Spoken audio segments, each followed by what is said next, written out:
You're probably wondering how much time I spend between videos, like minutes. You're probably thinking, oh, this guy's really playing this thing out. I would like you to think that. No, there's no plan here. These are just bunches of neurons sitting in my head who are doing that annoying bit where they raise their hand really quick and say, I got something to say. I got something to say. I got something to say. And I'm like, okay, yeah, that sounds really good. I'll say that. And then I don't end the sentences. It's, you know why, if you're finding this interesting, you know why it's probably that way. It's because I'm constantly distracting you. Um, that may not feel good to some people. It might, because this is all flying over their head and they're just kind of like, wow, wow, wow, wow, wow. You know, that I knew that thing, but what's the hell is he talking about now?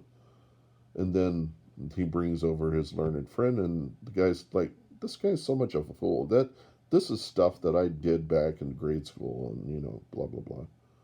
And then their friend's like, how can you say that? Did you just get with it?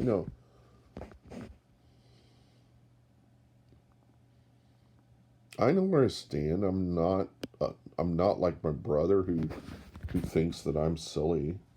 And said, "Do you really know what you're saying?" That was just completely out there in the area where it's not even impressive. That's my middle brother, the one that's working with the government and Google and stuff. This is a guy at one time. I'll expose this, and this is really just to distance me from him if he ever exposes anything about me. There was a time when that guy was naive enough that he didn't know anything about computers, and I could nail him. That's sibling rivalry that right there. I didn't really get to experience, and probably reason why I ended up going with my mom to Texas and not hanging out with my brothers in Los Alamos.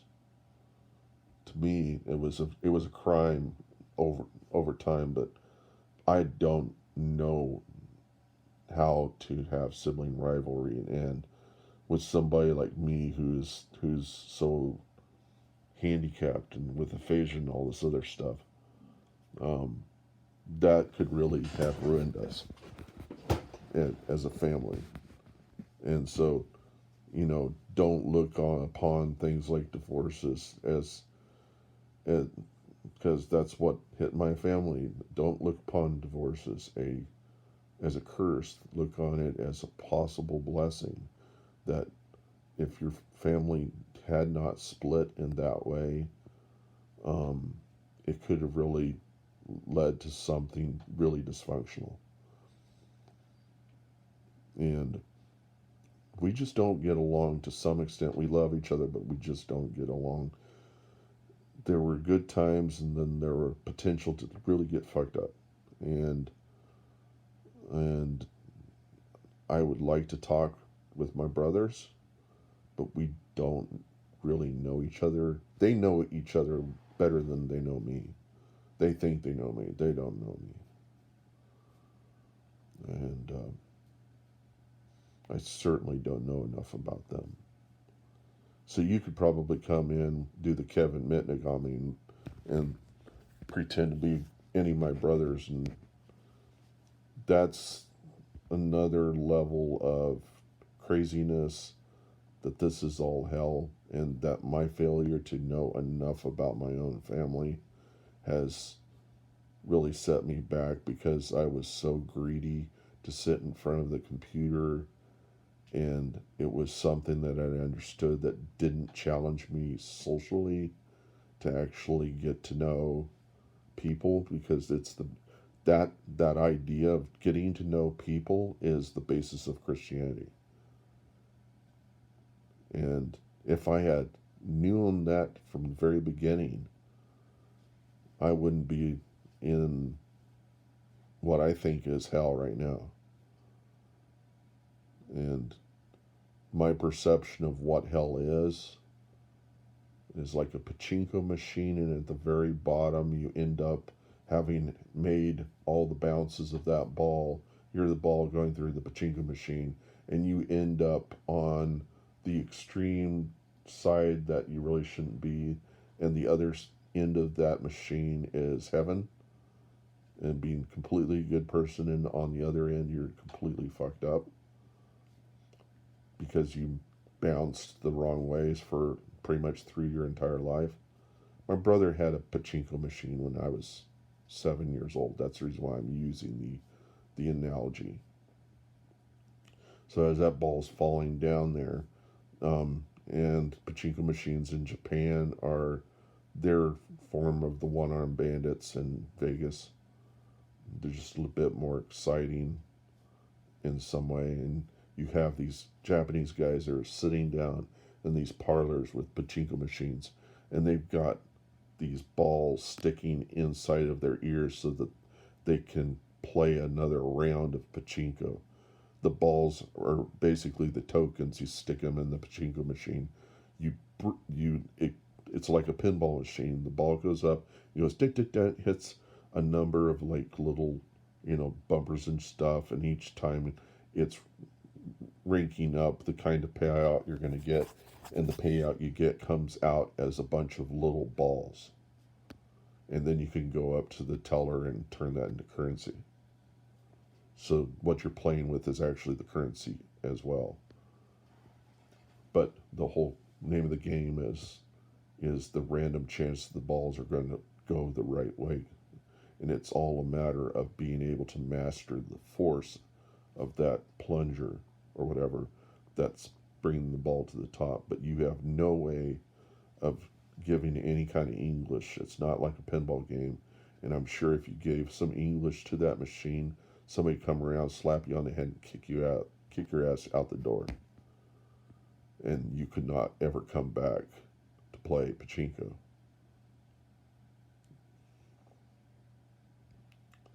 So what I'm saying effectively is that life is like a pachinko machine.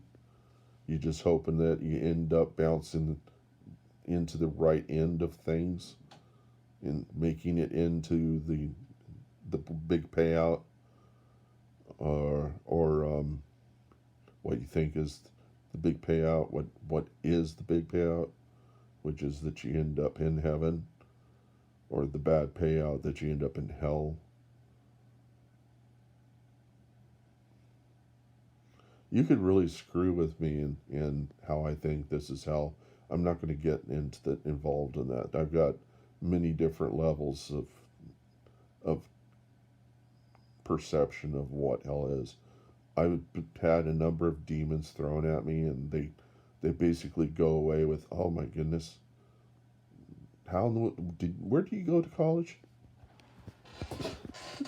And I really don't want to take that and feed it to my ego monster, because I'm sure that was really calculated what they say there. And then Satan said, if you really get really kind of if you're really getting kind of bent out of shape with this guy, throw him this line, because it's really going to fuck with them. And you say, "Hey, where do you go to college?" Because that's going to feed into your ego. The only reason why I'm probably sitting here talking at all is that I think I have something to say. That American in the movie The Meaning of Life, where the death is talking to the people who just ate that poisonous food that ended up killing them all at the table, and the one American that's sitting there says, "I got something to say," and Death turns around to them and says, "You Americans, you're all like y'all's always got something to say. I tell you what, you know what? I've got the last word. You're dead." And they said, "What did it? What Oh, it must have been the salmon mold thing over here." This, "Oh, okay." And then Death is kind of going off, skipping, and then all of their ghosts are getting into the car and going off to heaven, because they don't want to. They don't want to do like this recent Cohen movie of the Buster Scruggs story. Plot spoiler, it's about hell. It is. You'll get it. It's I'll just that's the plot spoiler. It's about hell. It's like Hotel California type stuff. Just a bunch of really kind of screwed up, fucked up stories that it's a great movie to watch on Halloween. I think it would be. Just don't bring the kids into it because it will really fuck with them. There are some kids that are like, hey, it didn't fuck with me. I thought it was a pretty good movie. That's you. I wouldn't do that for the general population of children. There are some adults out there that would really fuck up. There are some people that watch horror movies who probably think that it wouldn't fuck them up. It probably would fuck them up. I don't know. It with me it was kind of fucked up, and I was just thinking, I wonder if that guy in there was a real quadriplegic. He's not. He's an actor. They were pretty good with that deal, but you come to the realization that yes, the guy that was managing them uh, dropped him off to manage chickens. You'll know it when you come to the story. And you go, okay, oh, what was he taught? How did?